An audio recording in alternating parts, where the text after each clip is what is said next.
right, we're going to go ahead and get started. Thank you all for being here in the room or with us on Zoom.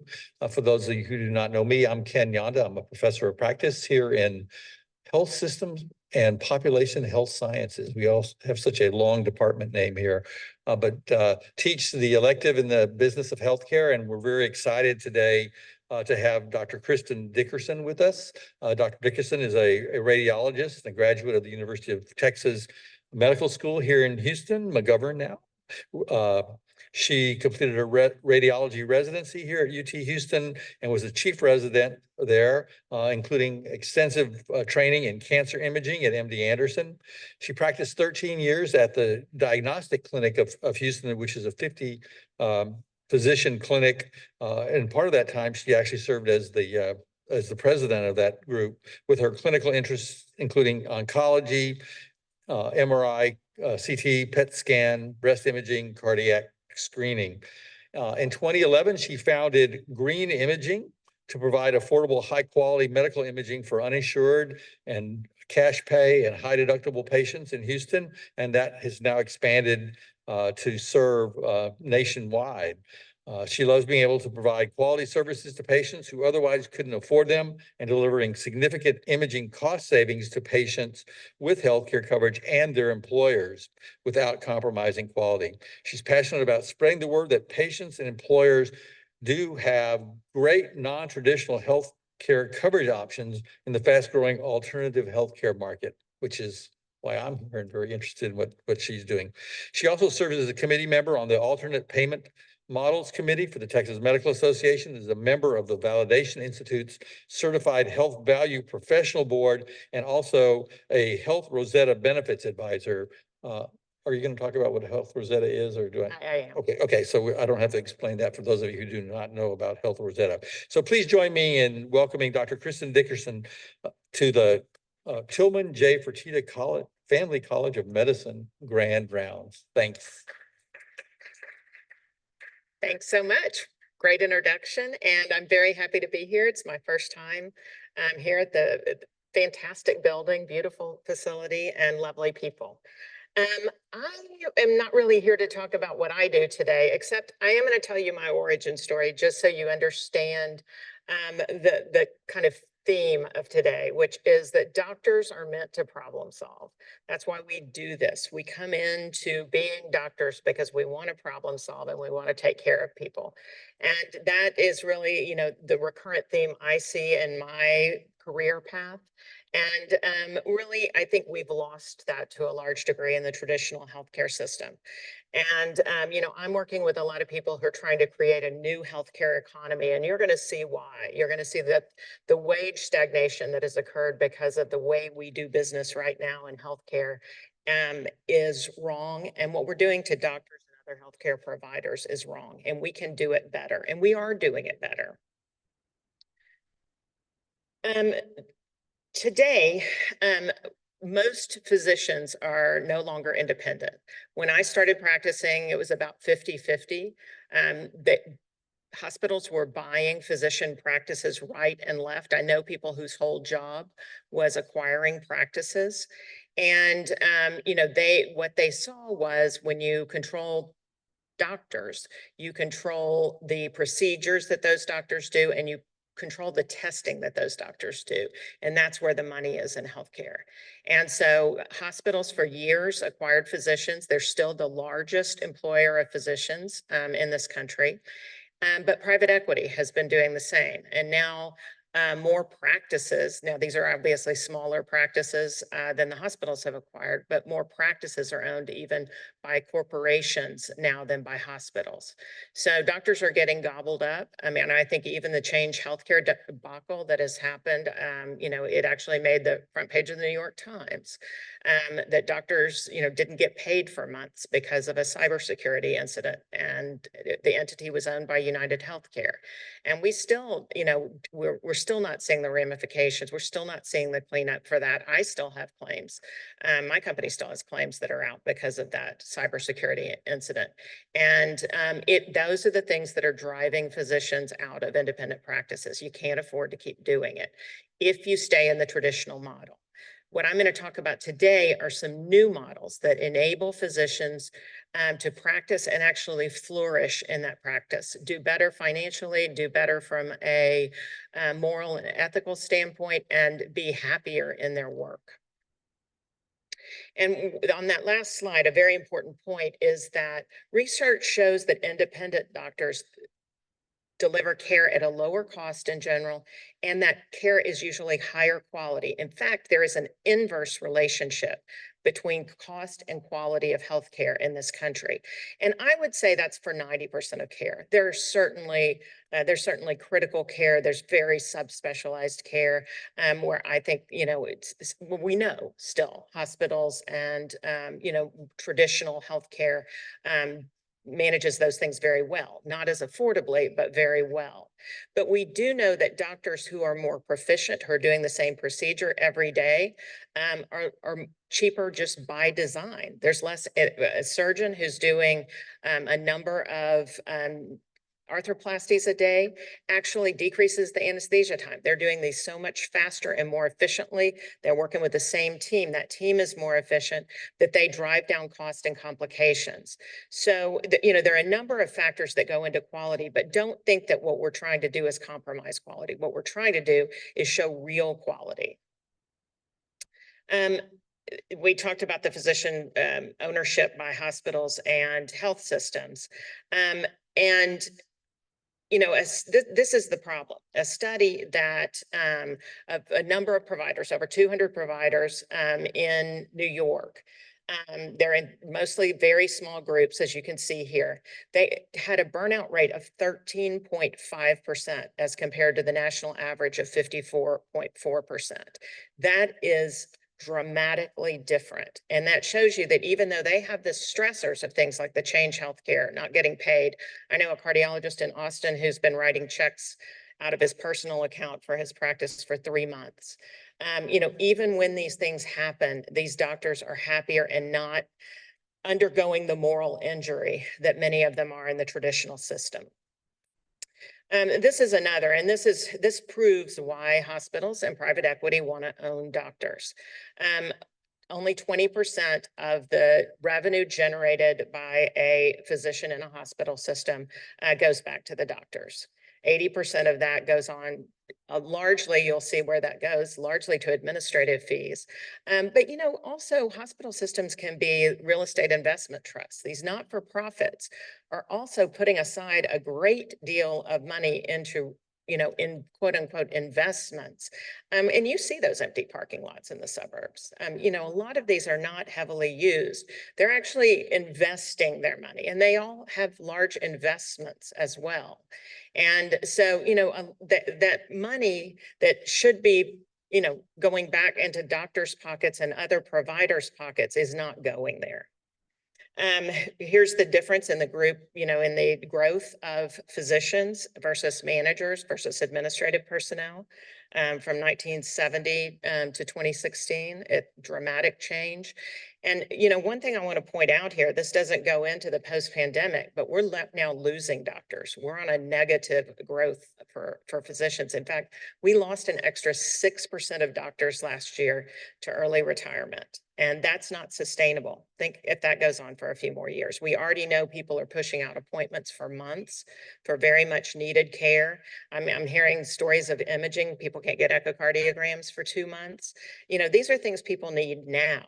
And if we continue on this decline, and it's not just doctors, I'm here as a physician speaking, but this is across the spectrum of healthcare workers. And we've got to be very attentive to this. And then this is the most dramatic factor in my passion for trying to change healthcare, and that is the wage stagnation that's occurred. If you look at what a family paid for healthcare in 2000, it was $6,500.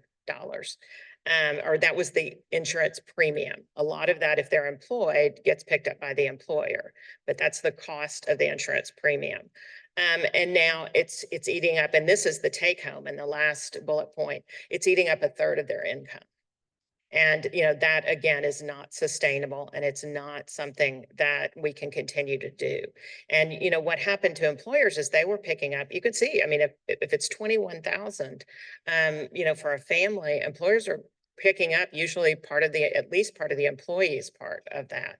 And as they got prohibitively expensive for them, especially smaller employers, they started cost shifting that to the patients. And that's where I'll tell you a story. In 2019, we had a school district in Florida that was on a Cigna plan, and the deductible for that plan was $4,000. Then the members still had a 50% coinsurance, meaning they paid for 50% of the cost of care up to a $6,500 maximum out of pocket. These are cafeteria workers, these are school bus drivers, these are teachers in this school district, and it's one of the poorest school districts in Florida. Actually, what happened in that setting, and this is a new movement, is that the teachers union went to the school board and said, you're not doing your fiduciary duty. Just like with a 401k, you know, 25 years ago, 30 years ago, you know, it was discovered that employers were not doing their fiduciary duty with employees' monies and how they were administering 401ks. And it became a big lawsuit hotbed, and it became a hot topic, and everybody is very careful about checking to make sure the expenses aren't too high in a 401k. Actually, you know, they have the same duty legally in a health plan, and, you know, everybody has been abdicating that duty. But this teachers union, there are unionized in Florida, unlike here, went to the school board and said, you've got to do something about this. They're putting their good hard-earned money into this health plan. They don't have anything left over to pay for care. They're not getting care. And so the school district moved the primary care clinic out of a hospital system, where again, you know, 80% of that is going, you know, is not going to the doctors themselves. It's going for other things.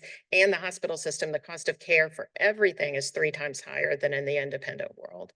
They moved it to the Rosen Health Center, and Harris Rosen was a hotelier in the Orlando area who had thrown his Blue Shield plan out the window 20 years ago and created his own health plan and his own health clinics for his members, and, you know, just got really creative. And so he offered his facility to be the near site clinic for the school district at 0 out of pocket for the members. And they put in my company's health plan, Green Imaging's imaging, in at 0 out of pocket for the members.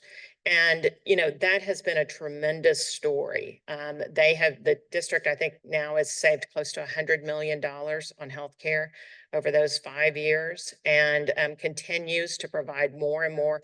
The employees, if they follow the tier 1, if they follow the 0 out of pocket options, they can get most of their care at 0 out of pocket. And so it's a tremendous success story, but it is the fiduciary duty that anybody, and we'll talk about the fiduciary duty that employers have and why they have that fiduciary duty. But this is how you get wages back up. And I think that we're going to start seeing that over the next few years. And I am seeing it in health plans all over the country. Okay, so there's one misconception. I probably, you know, I knew about this earlier because I ran a self-funded healthcare plan as the president of Diagnostic Clinic of Houston. But if you somebody hands you a Blue Cross Blue Shield card, it's more likely that that's not insurance than that it's insurance. So there are 2 different kinds of health. I'm simplifying this dramatically, but there are 2 different kinds of health plans. One is a fully insured plan, and that is when somebody's buying insurance from Blue Cross Blue Shield, Aetna, Cigna. They're buying the insurance. Cigna, Aetna are taking the risk on that person. If that person spends more money than the premiums, they're actually, you know, absorbing that risk. And so that is fully insured. Some employers, smaller employers, cannot take the risk of a self-funded health plan. So they typically buy a fully insured health plan. Individuals who buy on the market, you know, go out and buy a health plan, are fully insured. That's true insurance. Self-funded healthcare plans, which is what the majority of the larger health plans are in this country, the employer is taking the risk up to a certain point, but the employer is actually handing the member a credit card on which that person can put healthcare. And if they don't do it right, that's one of the reasons it's become so expensive to provide care. But it's also a great opportunity because they're just renting the network. If it has Blue Cross Blue Shield on that plan, that's why we call it benefits cards, not insurance cards. If they're renting Blue Cross Blue Shield's network, they have tremendous latitude in what else they do and what they offer. And so, when I was at Diagnostic Clinic, we were direct contracting 30 years ago. And this is what more and more self-funded healthcare plans are doing. They're pulling everything out of the Blue Cross Blue Shield plan they can, using it for catastrophic and providing lower cost, high quality options outside of that plan.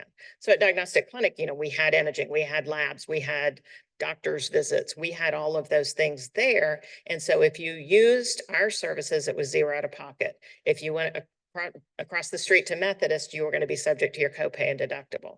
And so aligning that financial incentive, aligning the quality, making sure it's the quality care you would want yourself, and aligning, making it easier and better, and getting it out of the more expensive healthcare network that Blue Cross Blue Shield is renting you. That is how these self-funded healthcare plans are starting to save money. They have a fiduciary duty because the employee typically contributes a significant percentage of the premium. They have to make sure that the employee's money is being well spent. That's what fiduciary duty is. And so they are more and more having to prove that. There's some new lawsuits. Johnson & Johnson actually has a situation where they had a member on their health plan who took one of their own drugs for some crazy, tens of thousands of dollars when it had a cost of about $10. And so this employee is, and these are going to be class action lawsuits, are suing their employers when they're not providing affordable options for care. And so this is a big new movement in this space. But the self-funded healthcare plan is a beautiful thing because we've all heard for years, and we know that legislators have tried or pretended to try to change healthcare through the government. That has failed miserably. I have no faith that that's going to happen, except where we prove in the self-funded healthcare space, where there is more latitude. There's latitude to be creative, and you're going to hear some of the things that they're doing to provide more affordable care. And that when that changes and when those models change, we're starting to see the VA reach out and want to run pilots like this. We're starting to see, changes at the level that I think ultimately, if we prove this is so much better, that the government will have to adopt. And so that's really an exciting thing. But the self-funded healthcare plan space is one that can be very creative with launching this new healthcare economy. So for physicians, direct pay models are going to vary depending on your specialty. Subscription-based primary care is I think, what every health plan should be centered on. I think it is the first step anybody should take in changing how they acquire health care. And there are different ways to do this, and we'll talk about the different models. But here's the reality right now. A primary care visit in this country averages 6 minutes. And the shorter time, and a lot of that the doctor's typing in the EMR, the shorter time a doctor spends talking to the patient and examining the patient, what's going to happen? They have to order more tests to figure out what's wrong with the patient. They have to bring the patient back to get results because they're not going to have the results in a timely fashion, to assemble all that information. It's a churn. And so, patients get really upset. They have to come back to get the results of their exam, and then they come back and it was normal. That's craziness. But that is how doctors are paid. They're paid fee for service. Every time the patient comes in, they get paid. If they're taking care of the patient in the background, fielding phone calls, getting texts from the patient, really spending time trying to figure out what's wrong with this patient, they're not getting paid for that. And so that's a broken model. What subscription-based primary care does is it enables a flat fee to be paid by the patient or on behalf of the patient. That patient has unlimited access to this, whatever the provider model is, whatever this subscription is for. And the incentives of the provider are aligned with the patient. Actually, the better care the provider gives to this person, the more time they spend, the fewer times that person comes back. And if that patient is in better health, the more likely they are to continue to use the service. And for employers, it's the same thing. These primary care models can really get their members out of the churn. And I will say my whole company, not only do my employees have this benefit, but their families do as well. We have seen recidivism from work drop about 90% because of doctor's appointments.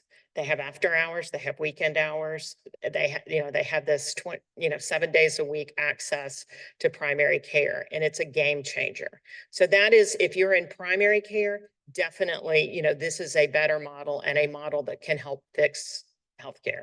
Episodic care, which is what I do, it's what an orthopedic surgeon does. Anybody who sees a patient fixes them and sends them on. And except for mammograms, most of what I do is episodic. Somebody needs an MRI, somebody needs fell off the swing at school and needs an x-ray. Those things are episodic. The problem with the direct pay model for episodic care is you've got to get somebody feeding you in this world, because if you're not in the Blue Cross Blue Shield network, if you're in direct pay model, you have to spend money promoting yourself and advertising and doing all those things that you're only going to see that patient one time. And so unless it's a really high cost type of care, you've got to have a feeder. And so we'll talk about how, if you're an episodic care doctor, how you can create feeders, how you can get referral sources that continue to feed your practice. Chronic care is again, does very well with subscription base. I know a number of endocrinologists, cardiologists, rheumatologists who are doing this. Their patients see them every 3 months. What they do is, the patients pay some fee, per month, and they have their monthly exam, and they also have unlimited access to the doctor during those 3 months. And they're finding that their outcomes are dramatically different because of the unlimited access that those patients have. The diabetes gets under control. Things just change. And direct access to a physician can be a game changer for these chronic care patients. And then there's niche-based care. And this is an emerging market, and it's one that I think is really great for young physicians.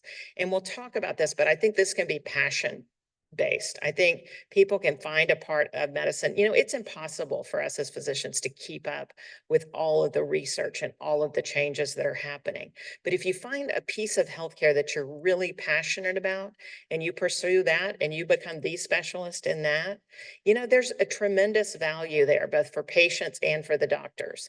And so I see that as a really emerging model. These are the options for primary care. There's several models. We know that telehealth boomed during the pandemic. Everybody who had said it would never work started using it. And, it did work for some people, and it works for some types of care. There are limitations. It's not set up to receive test results. It really needs to be something that can be fixed in an episodic kind of way, that the doctor can prescribe an antibiotic. Problem there is it really increased antibiotic usage. It decreased imaging, which actually decreased early detection of disease. So there are some problems with it. I think it's a tremendous launching pad for physicians who want to get into this model. And I think it is a tremendous adjunct to a direct care model. And so, keep that in mind. I think we're still evolving with telehealth. And then direct to patient. And I'm going to tell another story. And this is a friend of mine, Geetinder Goyal, who's a Yale trained pulmonary intensivist, was at Methodist Hospital here in the pulmonary ICU and getting really morally injured. He was treating patients, 90% of whom did not belong in that ICU.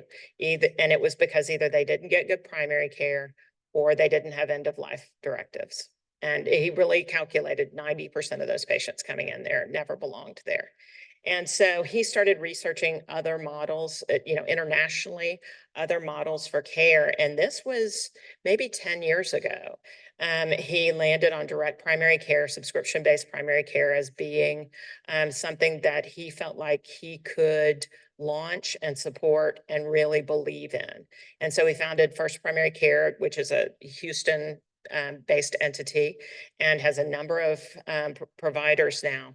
But that is an example that was direct to patient. Now, he found that direct to patient was expensive, that trying to market to patients, trying to get to a large enough number of patients to sustain his practice, and embraced the employer model, which is what we're going to talk about next. And that is both for primary care and for episodic care. It's really important because you've got these large groups of people, you've got school districts, you've got municipalities, you've got all these people who need care, and they need affordable care, and they need ethically aligned care. And that is what the employer model enables him to do. He mostly works with smaller employers, and they bring their 200 employees his way. It's super important that the leadership on the team be bought into this and be using the direct care providers to show this is what we believe in. My whole leadership team embraces our subscription-based primary care. We love it. And so that employer model has enabled him to grow and his practice to really thrive. And then there's the hybrid model, which is ultimately where he landed, where he takes both direct, patients, an individual patient can subscribe, or employers can bring their whole groups. And that hybrid model enables these practices to grow faster. Now, there are DPC doctors, that's direct primary care. And the DPC doctors are more purist than some of the other subscription-based primary care solutions. And many of them believe the financial relationship should be between the patient and the doctor, not the employer and the doctor. And so some of them are truly purists and will only have the financial relationship with the patient. But most of them are more adaptable and getting into the employer model because it's more practical and more affordable for them. So that's kind of the story of subscription-based primary care. There are a number of entities that are doing it more at a corporate level. Next Level Urgent Care, who's local here, is doing a subscription-based model. We all have heard of Amazon's, acquiring One Medical, which was originally Iora, which was a tremendous almost DPC model, and it's been watered down over time. But we'll see where Amazon lands with it. And then for episodic care, again, medical imaging, orthopedics, things like that, direct to consumer is tough. Even with the internet, even with people shopping for care, it's just a tough way to acquire care. And so I really feel like if you're going to be in that space, you have to be with the employer model. And that's speaking from 14 years of experience. Subscription-based care works great again for cardiology, rheumatology, endocrinology. Again, some flat monthly fee, 24/7 access if you've got a couple of doctors working with you. It's interesting that my friends who are practicing subscription-based care say patients don't abuse it. If they're going into the ER at 10:30, in fact, they don't call more than, sometimes when they should, because they don't want to bother the doctor. They know the doctor is putting themselves out there. So it really returns to a more Marcus Welby kind of model, where the doctor's really there supporting them. And they feel like the patients do not abuse, that 24/7 access.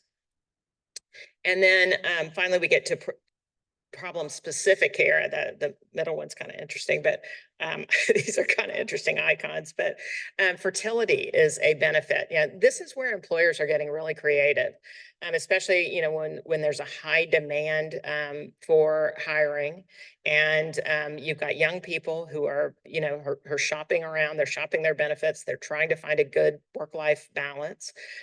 Fertility benefits are a huge one. It's very expensive to go through the traditional model of fertility. I know a lot of people are sourcing it internationally. There's a solution out of San Antonio that's doing it more affordably, but there are some in the employer space that are doing it, very affordably. And so some employers are now offering for fertility to attract new employees. And 35% of young people say that they would consider a job change because of fertility benefits. So that, can be a really, really nice opportunity.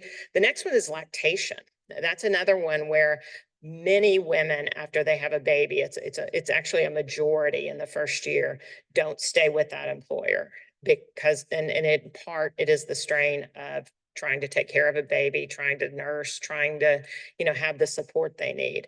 And so there are, there are some benefits that are actually really supporting women in that first year after having a baby. It can be on a mental health basis. It can be on a lactation, helping the employer get a space set up where they can pump, all kinds of opportunities there. But mostly it's just the emotional support that the women are getting. And they get 90%, when they're in place with an employer, 90% of the women stay employed. So again, that's a benefit that's going to pay for itself. Another, weight loss is one. I know, the primary care program that we are offering to our employees actually has an add-on that the members can pay for to access semaglutide and coaching for weight loss. And so that more and more there are niches there that can be carved out of healthcare.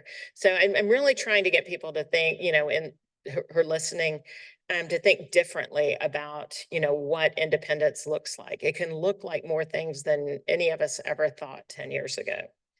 There are a number of, conferences are a really good way to get a start, to really hear some of the speakers there that are talking about the problems in healthcare and the new fixes that are being introduced. Houston Business Coalition on Health. Actually tomorrow has their conference. They have some tremendous speakers there. Usually they will have a discount ticket, for residents, medical students. I think, you probably healthcare providers in general. And so, this one is tomorrow over on the Rice campus. Health Rosetta is one. Dave Chase, I had been in this space. I've been running a in-between diagnostic clinic and green imaging. I actually ran a radiology group.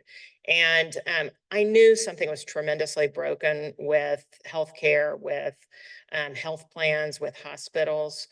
I couldn't really put my finger on it. But I'd already founded green imaging. I was already well into this journey of trying to change how I practiced medicine. And Dave Chase, we hired Dave to come speak at our, and we'll get to that one, Free Market Medical Association meeting here in Houston a number of years ago. And he showed me data on the not-for-profits, on the wage stagnation, on the profits that the Blue Cross Blue Shield United and Cigna have put up year after year. That over 50% of people are delaying care, not getting care because of the cost right now. He put that data out there and it was a game changer for me. And he founded Health Rosetta. His premise was that benefits advisors are just selling employers the same old thing year after year. And the more it costs, the more they get paid in commission. And he wanted to change the way employers acquire health care, and for there to be value there, and for the ethics of the broker / benefits advisor to be aligned with the employer and the members. And so he started a program, and I'm a Health Rosetta advisor. I've been through the program to change the way we work with employers. And so, the model traditionally was that you took a percentage of whatever you sold them. The new models are they work as consultants, and so they get paid. Sometimes it's a shared savings, but the problem with shared savings is that sometimes some point that's going to go away. So a lot of them just work on a consultant basis. They charge a flat fee to manage this employer health plan. And he has really, I think there'll be over 1,000 people at his conference, at this next conference in September. He has, I've forgotten, I think it's 300 employer health plans that he has a grading system for employer health plans. And not only do they have to save a lot of money, they have to give back to their employees and their community. And so some of that money that they're saving on healthcare has to go back to the employees and again to the community. And so, so he's got hundreds of health plans this year who are up as finalists for the Rosie Awards. And so that's where you see real life, and it's so fun for us because I get to go. I have over 60 clients, her finalists for this. And it's so fun to get to go meet those employers, meet their staff. So it's really an energizing conference and a lot of great content content. They have, really the best ERISA attorneys talking about fiduciary duty. They have the best advisors talking about strategies. They have providers that, they have doctors who are doing it a different way there. And it's just an awesome event. So that's certainly one I would consider.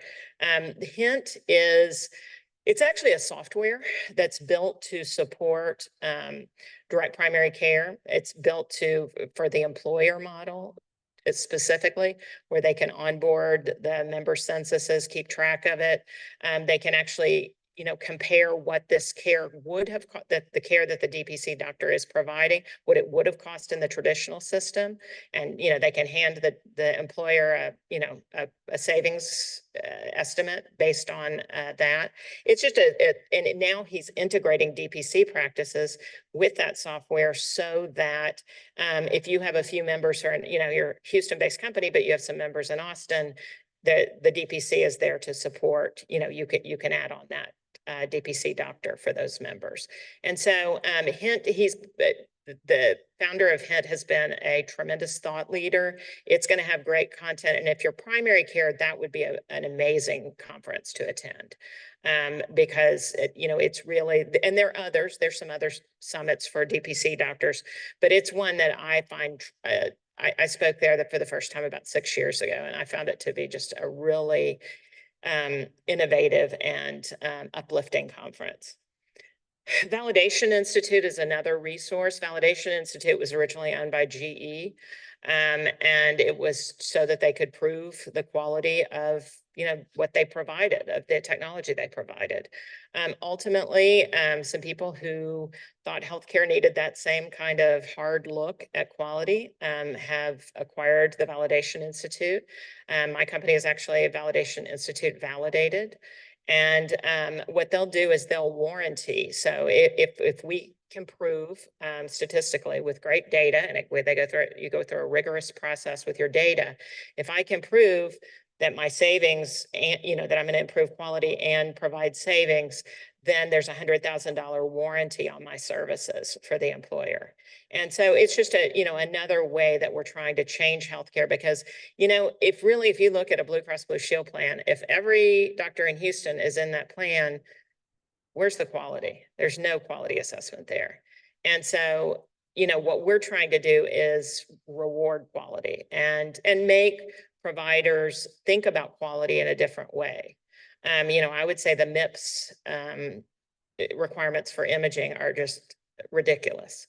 That's not assuring quality at all.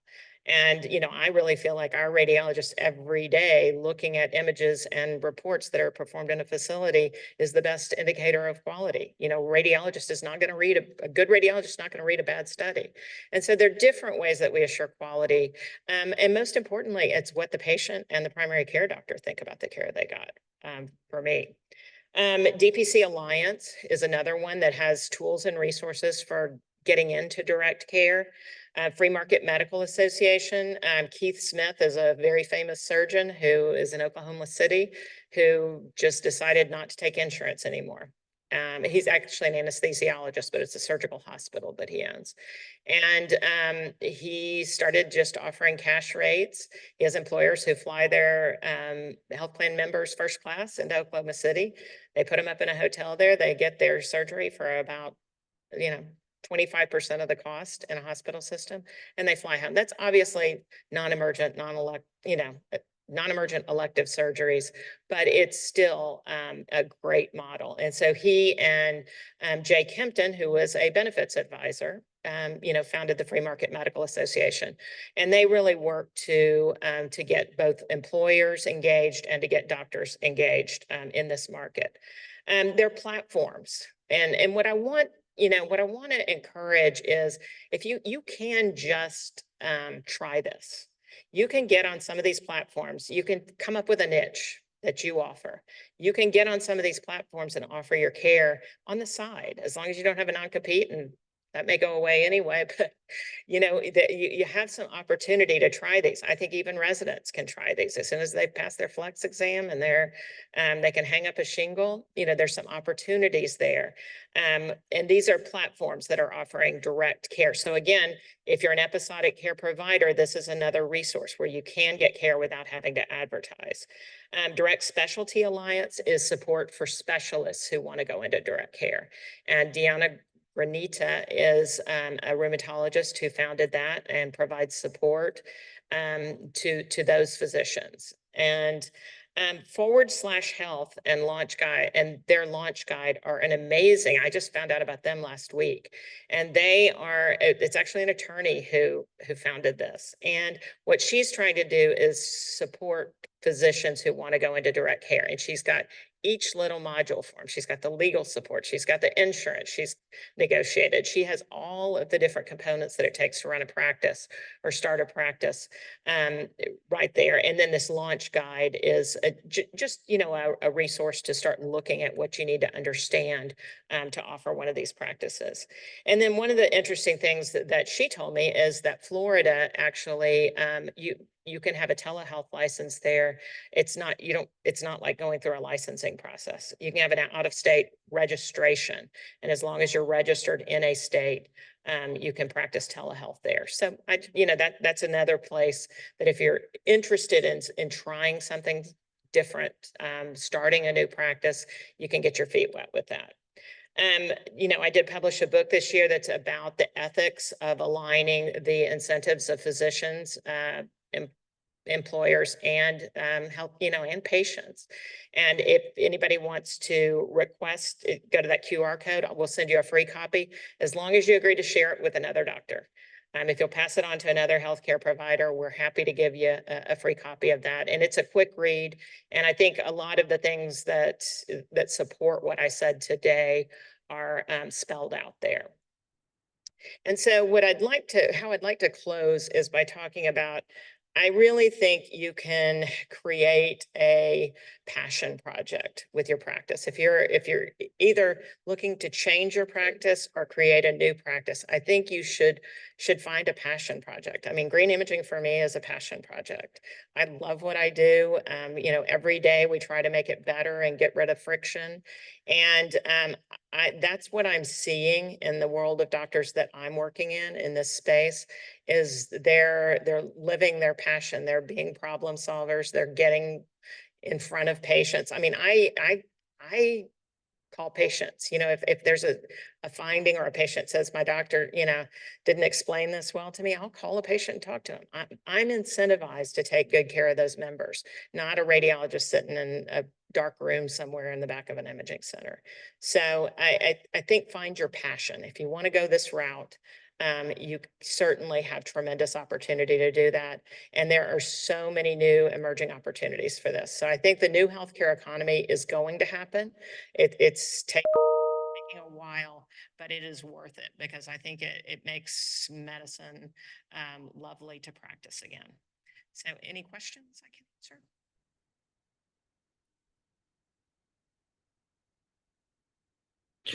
So thank you for your presentation. I am a primary care physician, and as you mentioned up front, there's a big shortage of physicians and primary care specifically.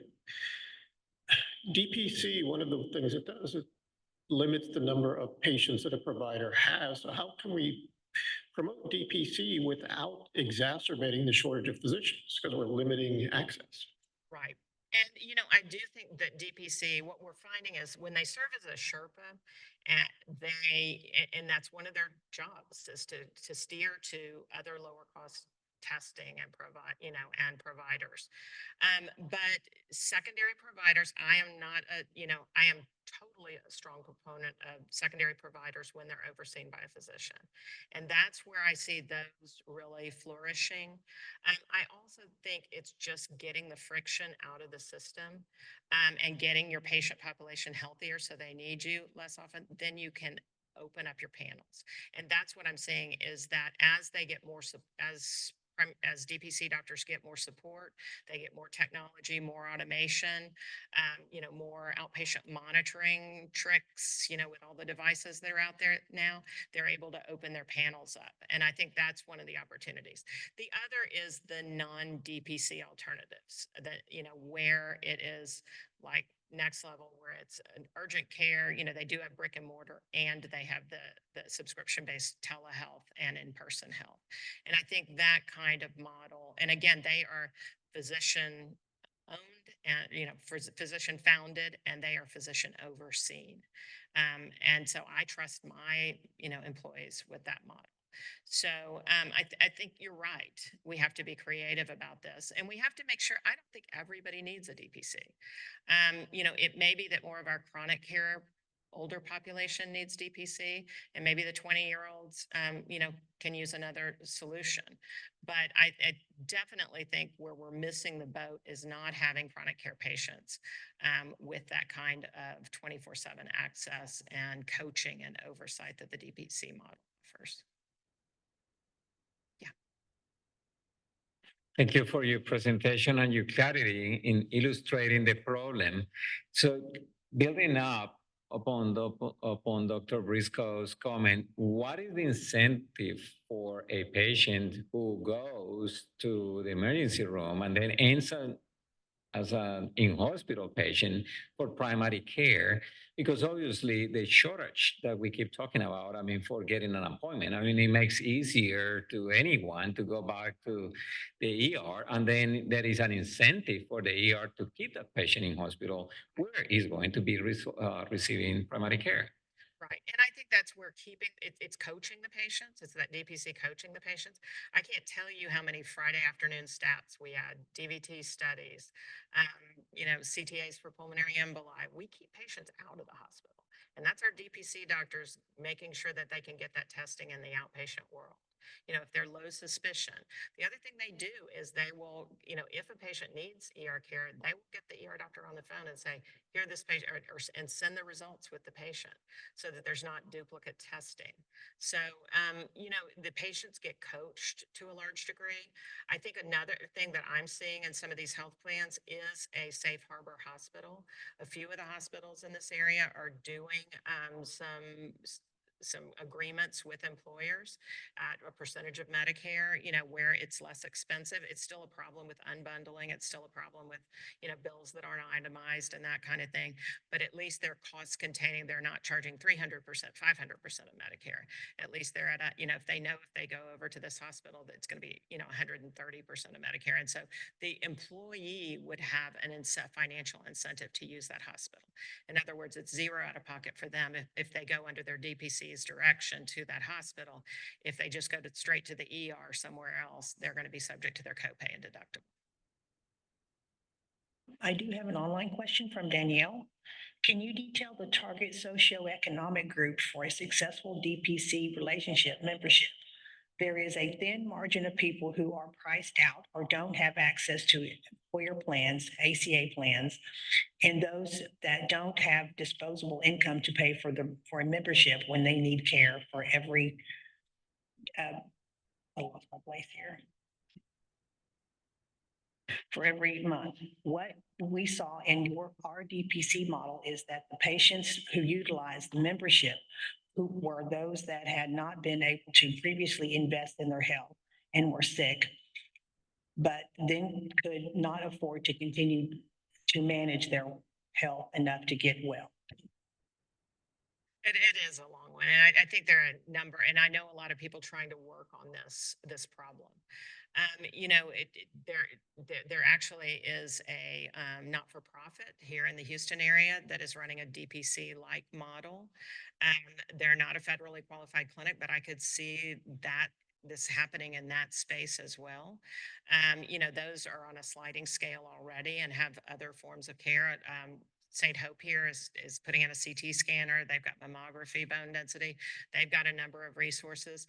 I think those spaces that are already trying to support those people in an episodic way can probably better spend the dollars. And this is where we start seeing maybe what's happening in the employer space start to trickle to the government space. But we could, I think, see these models edging in that space. Certainly the VA is entertaining it. I was on a panel where they wanted to run a pilot. There are entities out there that are currently supporting a lot of these people who are in that boat. And one of it's the working poor that are the biggest healthcare problem, I think, in this country. They don't qualify for the hospital. They're just above whatever percentage it is that the hospitals set for, the poverty rate, whatever percentage of the poverty rate they provide free care. These people are, they're just margined out of healthcare. I always recommend the federally qualified clinics, for some of their care. I think that's a good resource for them. But it's a problem. And, people want to there's a big movement to get healthcare out of the employer space. But I really think, when an employer's ethics are aligned with their employees, there's really a duty there. And so, and the combination of providing the care at a lower cost and upping wages, I think, makes that space very attractive. So I'm not for throwing the baby out with the bathwater on that. I'm not one of the purists who's saying, let's just take healthcare back out of the employer space, because I think there are really some things that employers can do and are doing to make it better. Anything else? Well, I want to thank you all for your time today. This is a much needed space. We need to be talking to doctors more. We need to be letting medical students and residents know about these opportunities. There will be a recording of this. So, I think passing this along to somebody who might be in that burnout stage could be a good deed. And I really appreciate your time and have enjoyed being here.